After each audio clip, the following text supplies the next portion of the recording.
মা, মা, মনোযোগ দেয় সবাই শোনো। বাসা 3 জন ছাড়া সাড়ে 3 জনও থাকবে না। কে কোথায় যাবে এসব আমার দেখার ব্যাপার না। ভাইয়া, তুমি কি আমার এই কথা বলতাছ? আর হঠাৎ করে এই কথা বলার মানে কি? বুঝলাম না তো। আমার মা তোরে আনছে, বাবা তোরে পালছে, তাই না? কিন্তু এখন আমার বাবা নাই, সুতরাং এই বাড়িতে তোর কোনো জায়গা নাই। এবার কি আমি বুঝাইতে পারছি? তা না হয় বুঝলাম। তোমাদের মনে যদি এই থাকে আমার মার কাছ থেকে তোমার মা এতদিন আমারে আলাদা রাখছিল কেন, সেই কথার উত্তর দাও। তোর সব কথার উত্তর দিতে আমি বাধ্য নই। আমার কাছে যা সঠিক মনে হয়েছে আমি তা বলছি। এখন তুই কই যাবি যা, অযথা আমারে বিরক্ত করিস না, বুঝলি? আমি জন্মের পরে এই বাড়িতে মানুষ হয়েছি, এছাড়া আমি আর তেমন কাউকে চিনিও না, জানিও না। তাহলে আমি এখন কোথায় যাব? আমার তো এত কিছু জানার কোনো দরকার নাই। তুই আর আমাদের অন্ন ধ্বংস করতে পারবি না, এটাই আমার শেষ কথা। মন খারাপ করে কোনো লাভ নাই। এই বাড়ি ছেড়া তোরে যাইতে হইব। চলে যেহেতু যাওয়াই লাগবো, তোমার মার সাথে আগে একটু কথা বললা নেই। কথা বলার সুযোগটা আমারে দিবা। সুযোগ যেহেতু চাইছস, ঠিক আছে, মাত্র আধা ঘন্টার সময় দিলাম। আধা ঘন্টার বেশি 1 মিনিটও যেন দেরি না হয়। কেউ যদি রাস্তার কুত্তো পালে তার সাথে এরকম ব্যবহার কেউ করে না। আর আমি তো একজন মানুষ ছিলাম, শেষমেশ আমারে তোমরা মানুষে মনে করলা না।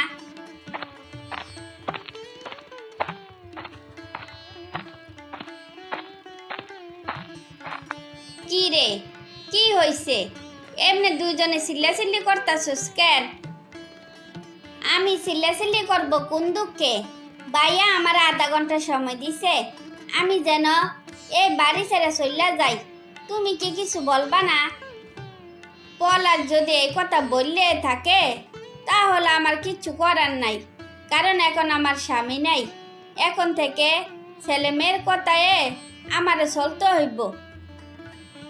তোমাদের সবার মনে যদি একই চিন্তা ভাবনা থাকে তাহলে আমার মায়ের কাছ থেকে আলাদা করছিলা কেন? আমার মা তো কোনো সম্পত্তি চাই নাই, আমার মা তো শুধু আমাদেরকে চাইছিল। সেদিন তাহলে আমাদেরকে দিয়ে দিলা না কেন? এই শোন, তোর কাছে তো এত জবাবদিহি করতে পারবো না। আমার মন চাইছিল, রাইখা দিছি। এখন মন চাইতেছে না, তাই ছাইরা দিলাম। এবার কই যাবি? চইলা যা। খুব চমৎকার একটা কথা বলছো, তোমাদের প্রশংসা না করে পারলাম না। আমাদের কাছ থেকে আমাদের মা কাইরা নিলা, আমাদের কাছ থেকে আমাদের বাপদাদার যে সম্পত্তি ছিল সেটাও কাইরা নিলা। সব নিয়া এখন আমারে বলো চইলা যা। এতদিন তোর সাথে যা যা করছি খুব ভালো করছি, এবার বেশি কথা না বললা বিদায় হ। আমার তো কিছুদিন পর বার্ষিক পরীক্ষা, আমার কি পরীক্ষাটা দেওয়ার সুযোগ দিবা না? তুই কি আমাদের বাংলা কথা বুঝোস না? পলাশ যে তুই চাই না তুই এই বাড়িতে থাকস, পলাশের কথার উপর দিয়ে আমি আর কোনো কথা বলতে চাই না। আমি মেয়ে মানুষ, আমার এভাবে ছাইরা দেওয়াটা তোমার মোটেও উচিত হয় নাই। তোমার কাছে বস্ত্র পাইয়া একদিন তোমার সাথেও অন্যায় করতে ওদের বুক কাঁপবো না, এই কথা মনে রেখো। আমার ছেলে মেয়েরা যদি আমার সাথে অন্যায় করতে চায় করো, আমার জন্য চিন্তা ভাবনা তোর করতে হইব না। বেলা থাকতে কই যাবি যা, অযথা সময় নষ্ট করে তো কোনো লাভ নাই। যার এই দুনিয়াত আপনজন বলতে কেউ নাই, তার জন্য রাত কি বা দিন কি? তো আমি যেখানে থাকি না কেন, আমি চাইবো তোমরা যেন সবাই সুখে থাকো, আমার মতো জীবন যেন আর কারণ না হয়। এই, তুই এখনো যাস নাই? পরের জন্য এত দোয়া করে কি করবি? আগে তো নিজের জন্য কিছু ভাব। কই যাবি, কই থাকবি? কি রে, আমার কথা শুনে কি ভয় পেয়ে গেছিস নাকি? ফুফু, তুমি ভালো থাকো, নিজের যত্ন নিও। অজান্তে মনে কষ্ট দিয়ে থাকলে পারলে আমারে মাফ করে দিও। হয়তো আর কোনো দিন তোমাদের সাথে আমার দেখা হবে না। তারপর মিলি চোখের জল মুছতে মুছতে অজানা ঠিকানা রওনা দিল। কি রে সানি, তুই কারে নিয়ে আইসস? কি রে, নিজে নিজে তাইলে বিয়া করে ফেলাইছস? মিতুরে এখনো বিয়ে দিলি না, কাজটা কি তুই ঠিক করলি? মা, ঠিক ঠিক পরে দেখো। আগে তো আমরা ঘরে যাইতে দিবা নাকি বাহিরে দাঁড় করাইয়া যারা করবা কও তো? ঘরের বউ কি বাহিরে দাঁড়াইয়া থাকবো নাকি? যাও বৌমা, ঘরে গিয়া হাত মুখ ধুইয়া ফ্রেশ হইয়া আসো, আমি খাবার দিতে আসি। তোমার খাবার দিতে হইব না, আমরা বাইরে থেকে খাইয়ে আসছি। এবার ওর ভিতরে যাইতে দাও, যাতে বিশ্রাম করতে পারে। যাও যাও, তোমরা ভিতরে গিয়ে বিশ্রাম করো। আর কোনো কিছু লাগলে আমারে তোমরা জানাইও। আমি তাহলে এখন যাই।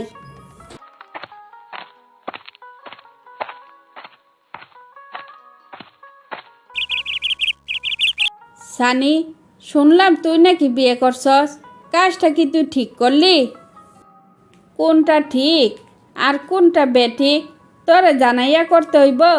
তুই কি আমার ঘরের মাতাব্বর নাকি? আমি তোর ঘরের মাতাব্বর হইতে যাব কোন দুঃখে? তোর মায় যে জমি জামা বিক্রি কইরা সব শেষ কইরা ফালাইলো, এখন তাইলে তোর মা বোন খাইব কি? এই শুন, আমার মা বোন নিয়া তোর চিন্তা করন লাগব না। আমার মা বোনের চিন্তা আমি করব। এছাড়া কি আর কিছু বলবি? তেমন কিছু বলবো না, শুধু তোরে জানাইয়া রাখতে চাই, তোর চাকরির সময় আমার কাছ থেকে 3 লাখ টাকা নিছিল, পারলে সময়মতো দিয়া দিস। মা তাহলে আমার জন্য ভালোই ঋণের বোঝা জমাইয়া রাখছে, তাইলে ঋণ শোধ করব নাকি মা বোনেরে দেখাশোনা করব? শোন, আমি একটা কথা বলি, বয়সের আগে বিয়ে করে ফেলছস তো, তার জন্য সব কিছু স্বাভাবিকভাবে নিতে পারছস না। কই মা বোনের জন্য আগে কিছু একটা করবি, সব কিছু গুছানোর পরে বিয়ে শাদি করবি, তা না কইরা আগে বিয়ে করে ফেলছস। সাব্বির ভাই, আবেগে পইরা আমি বিয়ে করে ফেলছি, কিন্তু এখন মনে হইতাছে এভাবে হুটহাট কইরা আমার বিয়ে করাটা উচিত হয়নি। উচিত অনুচিত পরে, আগে পরিবেশ ঠিকঠাক কর, তারপর তোর বোনডারে বিয়া শাদি দিয়া যা মন চায় তা কর। পরিবেশ ঠিকঠাক করতে গেলে এত টাকা পয়সা আমি কই পাবো? এখানে লাখ লাখ টাকার ব্যাপার, আমার কাছে কি এত টাকা আছে নাকি? তুই আমারে কি বুঝাইতাছস? তুই কি তাইলে তোর মা বোনেরে কোনো দায়িত্ব নিবি না? আজকাল ভালো পরিবেশ না হইলে ভালো জায়গায় বিয়ে দেওয়া যায় না, তা কি তুই বুঝস না? ঠিক আছে, আমি তাহলে দেখি কি করা যায়। তো মৃত্যুর জন্য ভালো পাত্র পাইলে আমারে জানাইও। শুন, পাত্র পাওয়া কোনো ব্যাপার না, আগে টাকা পয়সা জোগাড় কর, তারপর আমারে জানাইস।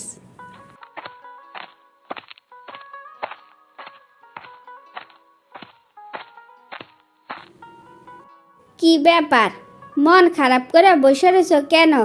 হঠাৎ করে তোমার আবার কি হইল? ওই রকম কিছু না, তো আমি চাইছিলাম তুমি 2-3 বছর বাড়িতে থাকো, পরিবেশটা একটু ঠিক করতে পারলে আর মৃত্যুর বিয়েটা হইয়া গেলে তোমার আমার সাথে নিয়ে যাব। অসম্ভব কথা, তোমার মা বোনের জন্য তো আমি প্যারা নিতে পারবো না। এতই যদি তোমার সমস্যা থাকে তাহলে আমাকে বিয়ে করছে কেন? ভেবেচিন্তে বিয়ে করতে পারলে না? এখনের মতো বুঝতে পারলে আমি কখনো বয়সের আগে বিয়ে করতাম না। আগে নিজের পরিবারের কথা চিন্তা করতাম, তারপর বিয়ের কথা ভাবতাম। যা হওয়ার হইয়া গেছে, এখন আর ভেবে কোনো লাভ নাই। আমি আর একটা দিনের জন্যও এ বাড়িতে থাকতে পারবো না। তোমারে এত ভালো জেনে নিজে পছন্দ করে বিয়ে করলাম, আর তুমি আমার দুঃখের দিনে আমারে সাহায্য করবা না, তা হয়? আমি যদি জানতাম তোমরা এত গরিব তাহলে বলো, তোমাকে আমি বিয়ে করতাম না। ভুল যেহেতু একবার করে ফেলছি, দ্বিতীয়বার আর ভুল করতে চাই না। বাজান, যার কোনো ছেলে মেয়ে নাই তারা কি চলে না? চলে তো। আমি মনে করে নিব আমার কোনো ছেলে ছিল না। যা বৌমারে নিয়া তুই ভালো থাক। মা, আমি বুঝতে পারিনি ওর মন যে এত খারাপ। আমি আগে জানলে কোনোদিন ওর বিয়ে করতাম না। মা, আমার ভুল হইয়া গেছে, আমারে তুমি মাফ করে দাও। বাজান, তোর উপর আমার কোনো রাগ নাই। আমি আগে অন্যের ঘরে কাজ করা তোরারে পালছিলাম, এখন না হয় আবার কাজ করব। বাঁচব আর কতদিন? আমারে নিয়ে টেনশন করিস না। যা, বউ নিয়ে শহরে চইলা যা, ভালো থাকিস আর নিজের খেয়াল রাখিস। তারপর মা বোনকে একলা রেখে বউকে নিয়ে শহরের উদ্দেশ্যে রওনা দিল। মা বোন খেয়ে না খেয়ে কোনো রকমের জীবনযাপন করতে লাগলো।